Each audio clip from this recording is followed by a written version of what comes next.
നമസ്കാരം. ഇന്നോവൈഡിറ്റിലേക്ക് സ്വാഗതം. 2024 ജൂൺ 4 ശേഷം ഈ രാജ്യം എങ്ങനെയായിരിക്കും?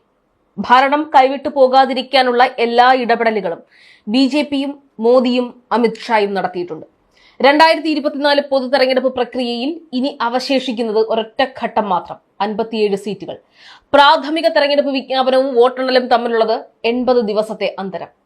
ഈ തെരഞ്ഞെടുപ്പ് കാലത്ത് ഏറ്റവും അധികം സംശയമുനയിൽ നിന്നത് സ്വതന്ത്ര സ്ഥാപനമായി പ്രവർത്തിക്കേണ്ട തെരഞ്ഞെടുപ്പ് കമ്മീഷനാണെന്നതാണ് ഈ കാലത്തെ ഏറ്റവും വലിയ വിരോധാഭാസം. ഗുജറാത്ത് വികസനവും ജാതിമത രാഷ്ട്രീയവും ഒക്കെ കേവലം രാഷ്ട്രീയ കരുക്കളാണെന്ന് ജനങ്ങൾ തിരിച്ചറിഞ്ഞു കഴിഞ്ഞു. നരേന്ദ്രമോദി എന്ന ബ്രാൻഡ് തകർന്നു വീണതും BJP ഭരണം ചോദ്യം ചെയ്യലുകൾക്ക് വിധേയമായതും നിഷ്ക്രിയരായ ജനതയെ അല്ല ഇനി ഈ രാജ്യം കാണാൻ പോകുന്നതെന്ന ബോധ്യപ്പെടുത്തലാണ്. സംഘപരിവാരത്തിനകത്തെ ആഭ്യന്തര പ്രശ്നങ്ങൾ മൂർച്ഛിക്കുന്നതും നമ്മൾ കാണുന്നു. തെരഞ്ഞെടുപ്പ് 5ാം ഘട്ടത്തിൽ എത്തി നിൽക്കുമ്പോൾ സട്ടാ ബസാറുകൾ സജീവമായി കഴിഞ്ഞു. തെരഞ്ഞെടുപ്പ് ഫലപ്രവചനവുമായി കോടിക്കണക്കിന് രൂപയുടെ വാതുവെപ്പിൽ ഏർപ്പെടുന്ന സട്ടാ ബസാറിലെ പുതിയ കണക്കുകൾ ഇന്ത്യ മുന്നണിക്ക് അനുകൂലമാണ്.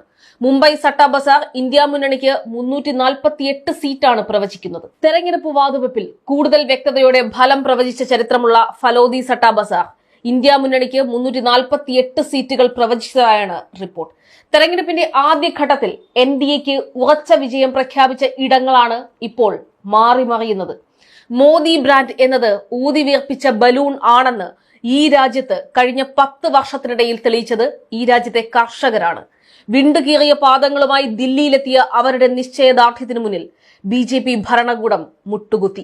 ജനവിരുദ്ധമായ കാർഷിക നിയമങ്ങൾ പിൻവലിക്കാൻ മോദി സർക്കാർ നിർബന്ധിതമായി എന്നത് മാത്രമല്ല കർഷക പ്രക്ഷോഭത്തിന്റെ നേട്ടം. പാർലമെന്റിലെ മൃഗീയ ഭൂരിപക്ഷം ഉപയോഗിച്ച് പാസാക്കപ്പെട്ട തൊഴിൽ നിയമങ്ങൾ അടക്കമുള്ള 1/2 ഡസനോളം നിയമങ്ങൾ നടപ്പാക്കുന്നതിൽ നിന്ന് ഭരണകൂടത്തെ പിന്തിരിപ്പിക്കാൻ കർഷക സമരത്തിന് കഴിഞ്ഞു.